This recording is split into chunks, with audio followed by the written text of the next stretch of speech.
안녕하세요. 대형 멘토 신범철입니다. 오늘 알아볼 기업은 롯데정밀화학이고요. 롯데정밀화학에 대한 이슈, 그리고 현재 주가가 어떻게 올라오는지 한번 같이 살펴보도록 하겠습니다. 일단 롯데정밀화학에 대한 이슈라기보다는 화학에 대한 전반적인 이슈죠. 결국에 이제 기사 제목이 연초 이어지는 화학 주가 침체, 그리고 주가 전망도 이제 글쎄다라는 거죠. 그리고 이제 물론 본문 내용 살펴보게 되면은 국내 화학업계 부진이 이어지면서 이런 화학주의 주가도 이제 하락하고 있다라는 거죠. 결국 이제 불확실한 대경기 환경 속 화학 제품 수요가 여전히 부진하고, 이런 팬데믹 이후 주요 수출 시장이었던 중국을 중심으로 대규모 증설이 집중되면서 공급 강이 누적됐다. 그렇기 때문에 이제 LG화학 같은 경우는 이제 22일 날에 38만 7천 원으로 전거래 대비 17,500원 내린 채 거래를 마쳤다라는 거죠.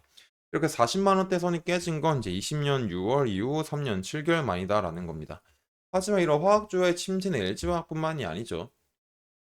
롯데케미칼 역시 전거래일 대비 2,500원 내린 11만 6,600원으로 마감을 했고, 올해만 들어서만 23.89% 하락한 수준이다라는 겁니다.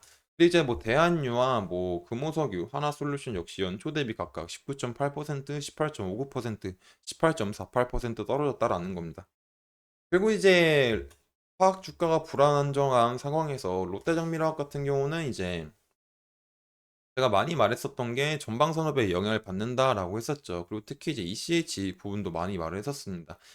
이제 ECH 같은 경우는 건설업에 많이 쓰이기 때문에 이렇게 건설업에 대한 부진, 현재 뭐 태형건설, 롯데건설도 상황이 좋지 않고, 또 이제 롯데와 관련된 롯데케미칼에 대한 상황도 좋지 않다라고 했었습니다. 그리고 이제 또 전기차 시장도 이제 부진하다 보니까 이제 배터리 부분도 조금 시들시들한 모습이죠. 그리고 그런 상황에서 전방 산업이 영향을 받는 이제 롯데정밀화학이 조금 피해를 많이 볼 수 있는 점들을 설명했었고, 특히 이제 ECH 부분에서는 뭐 건설에 대한 영향도 있지만 판가에 대한 영향도 크다라는 겁니다.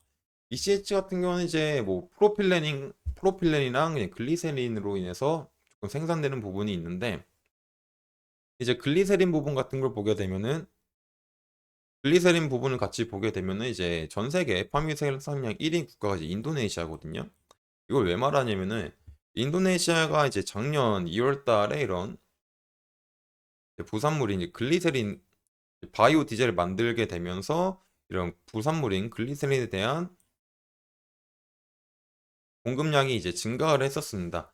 그래서 결국 인도는 이제 바이오 디젤 의무 혼합용 전체를 통해서 이런 바이오 디젤을 지속적으로 생산한 거죠. 그리고 그로 인해서 부산물이 글리세린이 생기게 된 거고, 프로모니스 공급량이 증가가 됐고, 또 다른 하나는 이제 중국 내 글리세린 기반 시설인 이제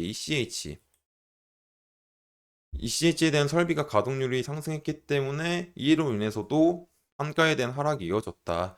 그리고 특히 이제 인도 같은 경우는 이런 바이오디젤 의무 혼합률 정책을 작년에만 끝난 게 아니라 올해는 이제 뭐 40%까지 이상 더 확대한다는 정책도 있기 때문에, 그거를 생각하게 된다면 더 많은 글리세린 부산물인 글리세린 생성이 될 거고, 또 중국도 이런 글리세린 기반의 ECH 설비를 가동 중단시켰기 때문에 이런 부분들로 해서 여전히 ECH의 마진이 약세가 지속될 수 있는 부분이 있다라는 거죠.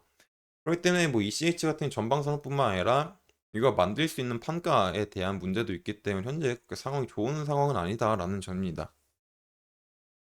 그래도 이런 그런 상황에서 롯데정밀화에 조금 긍정적인 기사가 이런 게 나왔는데, 롯데정밀화와 BMW 코리아와 이제 요소수 독점 공급 계약을 연장했다라는 거죠. 롯데정밀화학이 강점을 보이는 것도 이제 말했죠. 요소수, 암모니아, 뭐 가성소다, ECH 이런 것들이 있었죠. 특히 이제 뭐 요소수 같은 경우는 이제 국내에서의 점유율은 50%에 달하다 보니까는 뭐 거의 독점한다라고 볼 수도 있죠. 그렇기 때문에 롯데정밀하게 수혜를 봤었던 부분은 요소에서 이제 21년 하반기죠. 이렇게 중국과 호주의 무역 분쟁으로 인해서 이제 요소에 대한 수출을 제한을 했었죠. 그래서 이런 요소에 대한 품귀 현상도 일어났었고, 또 이제 이런 품귀 현상이 일어나다 보니까는 이제 물류 마비가 되는 상황까지도 났었던 적이 있었던 걸 다들 기억하실 겁니다.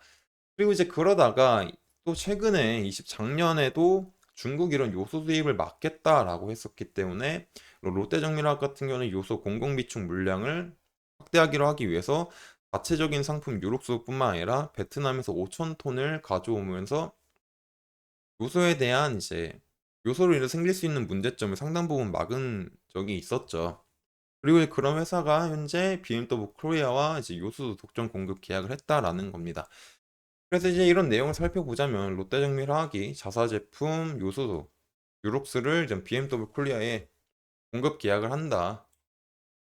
그래서 이번 계약 연장을 통해서 유록스는 국내 공식 판매되는 BMW 코리아의 모든 디젤 차에 사용되는 요소수를 지속 공급하겠다라는 얘기죠. 이제 뭐 이런 기사가 나와서 좋긴 하지만 전반적으로 요소수가 롯데정밀하게 차지하는 비중이 크지 않기 때문에 매출적으로는 이런 부분이 뭐 얼마나 실적에 도움이 될지는 지속적으로 확인해 봐야 되겠죠.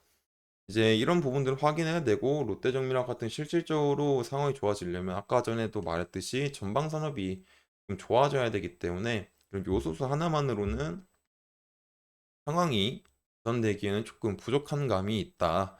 그렇기 때문에 지금부터 저희가 확인해야 될 거는 전방 산업에 대한 상황, 그리고 중국에 대한 부동산 상황, 그리고 인도에 대한 부동산 상황이 어떤지를 지속적으로 확인해 봐야 되겠죠. 그리고 그 부분에서 업황이 조금 개선이 되면은 롯데 정밀화학이 그 나라와 그 전방 산업에서 상당 부분의 점유율을 차지하고 있기 때문에 수혜를 볼 수 있어서 이제 수혜를 볼 수 있어서 이제 실적에 대한 개선이 나올 수 있다. 그래서 우리는 이제 그런 것들을 지속적으로 확인해 봐야 되겠죠. 하지만 아직까지는 그런 부분이 나와 있지 않기 때문에 조금 기다려 봐야 될 것 같고, 그래서 주가를 한번 살펴보자면 이제 일봉상에서 지금 23년도부터 매물대적으로 한번 보자면 저점이 52,000원이 있고 매물대 상단 저항 부분 61,000원 부분 있었죠. 물론 이제 이런 부분 7만 원 부분도 있었지만 이런 부분들은 빼고 어떻게 보면 이런 식으로 흘러갔던 거잖아요. 주가가. 그렇기 때문에 이제 지금 하락을 했을 때 어떤 태형건설, 롯데건설, 롯데케미칼 전반적인 전방선의 부진으로 인해서 실적 악화됨으로 인해서 그런 기대감으로 주가가 하락을 하고 있을 때 52,000원 부근들을 잘 지켜줬으면 좋았겠지만 잘 지켜주지 못한 상황이죠. 그리고 이제 주가가 한 46,000원까지도 빠지고 있다 보니 주가적으로는 상황이 많이 좋지 않고 굉장히 이제 답답한 상황일 것 같은데 지금 상황에서 사실 차트로서는 딱히 이제 할 말이 없다라고 볼 수 있을 것 같아요. 지금 같은 상황에서는 지켜줘야 될 주요 부분들을 지켜주지 못했기 때문에 굳이 이제 뭐 확인을 해보자면 지켜주면 좋을 부분들이 그래도 이제 42,000원, 42,000원 월봉으로 봤을 때 그래도 이제 한 42,000원에서 이런 43,000원 부분들을 조금 지켜주면 좋지 않나 라고 이제 생각이 들지만 그거를 이제 지켜줬을 때도 이제 추가적인 반등이 올지 말지는 사실 조금 애매한 감이 있다라고 생각을 합니다. 개인적으로는. 그렇기 때문에 현실적으로 롯데정밀화학 주가는 차트로 어떤 기술적인 반등을 보기보다는 실질적인 업황이 좋아지는지를 봐야 되기 때문에 이런 부분들은 제가 지속적으로 체크를 할 예정입니다. 그렇기 때문에 롯데정밀화학에 대해서 이제 관심이 있으신 분들은 제가 이제 어떤 중국, 인도 시장이나 이런 건설 시장에 대한 상황, 그리고 또 전기차에 대한 상황을 계속 살펴볼 예정이니까 이런 부분에 대해서 궁금하신 분들은 제 영상을 시청해 주시면 감사하겠습니다. 이상 대연 멘토 신범철이었습니다.